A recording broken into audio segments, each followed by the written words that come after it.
President and CEO of the Better Government Association, and we're watching. We're shining a light on government, and we're holding public officials accountable because better government is our right and their responsibility. These are our tax dollars, not theirs, and they have to be spent honestly, efficiently, accountably, and transparently. It is simply intolerable for public officials to reward themselves, their friends, and their cronies through waste, fraud, inefficiency, nepotism, patronage, padded payrolls, padded contracts, etc., etc. That makes up the corruption tax that we can't afford to pay. And that's why we are investigating, we're litigating, we're educating, and we're advocating for the better government that we deserve. So join the fight and let's make good government a reality. Okay, so he told us who they were and what they're all about. They're basically a watchdog group for government.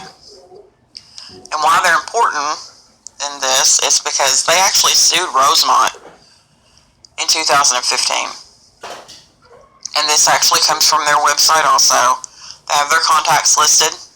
And it says the village of Rosemont has tried to polish its public image since the 2007 death of controversial old school mayor Donald E. Stevens. But the way the tiny, politically powerful northwest suburb handled a recent request for public records was anything but progressive.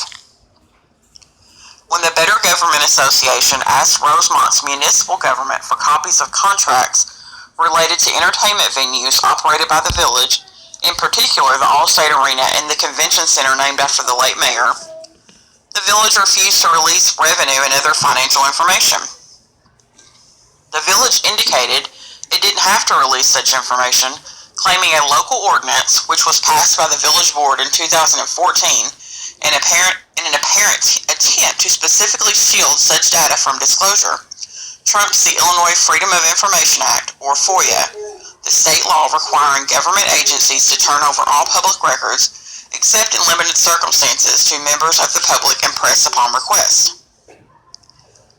The village, now led by Stevens' son, Bradley Stevens, also claimed it didn't have to turn over such financial information because it constituted trade secrets. This is beyond ridiculous. That's a quote from the man we just watched in the video. Excuse me. Towns can't pick and choose what to release to the public.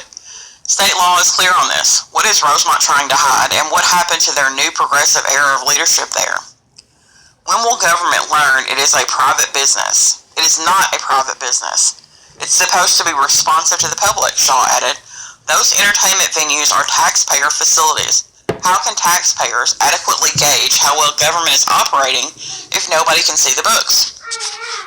The lawsuit was filed Thursday, January 22nd, 2015 in Cook County Circuit Court. This is just the latest transparency-oriented complaint filed by the BGA, which views FOIA as an essential tool for the public to keep watch over local government. Here's a link to other BGA legal actions. Okay. Well, I wanted to know what happened with that lawsuit, so I went and researched it. And also, on their website, they had the result. And they got a ruling in their favor, which was good news. And the ruling, or actually the article, was from June 29, 2017. So some 2 years later, roughly, a little less than that. It says, ruling in BGA suit bars towns from writing their own transparency rules. And there's actually a copy of the order or opinion from the judge. The article says, excuse me, in a significant decision that reinforces transparency rules for local governments, the Illinois Appellate Court has barred larger municipalities in the state from leveraging special powers granted them under the Illinois Constitution to run open records law. The decision, coming in a case brought by the BGA against the suburb of Rosemont, makes clear that municipalities are not free to make their own rules about what they are legally bound to disclose under the FOIA Act. Only state statutes may create additional restrictions on disclosure of information, the court wrote in its ruling, which affirmed a lower court decision invalidating a village's ordinance carve out Rosemont-specific exceptions to open records law that allowed it to keep secret information about certain financial transactions.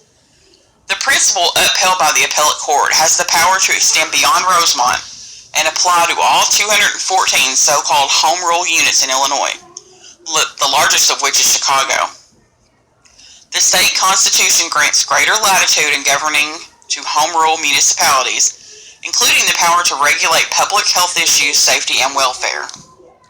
It goes on to say that when they filed their suit in 2015 because Rosemont refused to release the financial and revenue figures in their contracts. And Rosemont argued that in 2014 they had a little meeting there, and they decided to pass a little ordinance that said they didn't have to, because they were going to call them trade secrets. But the judge ruled that that was not going to work, and it basically boiled down to something regarding a concert or something that was held with Garth Brooks at Allstate Arena in 2014. And Rosemont eventually did release more information in that case and disclosed that it paid Garth Brooks $1 million to open his tour in the town located on the edge of O'Hare International Airport. The appellate court concluded that Rosemont's attempt at legislating exceptions to open records law was a direct assault on transparency. By Rosemont's logic, the court said, the public disclosure of information in the possession of a home rule unit would be largely at the unfettered discretion of that body. This would derogate the public purpose of both the state and federal Freedom of Information Act. So basically, their logic in it, Rosemont's logic was, they don't really have to do anything, because they passed an ordinance in their small, tiny little section of the suburb that said they didn't have to. And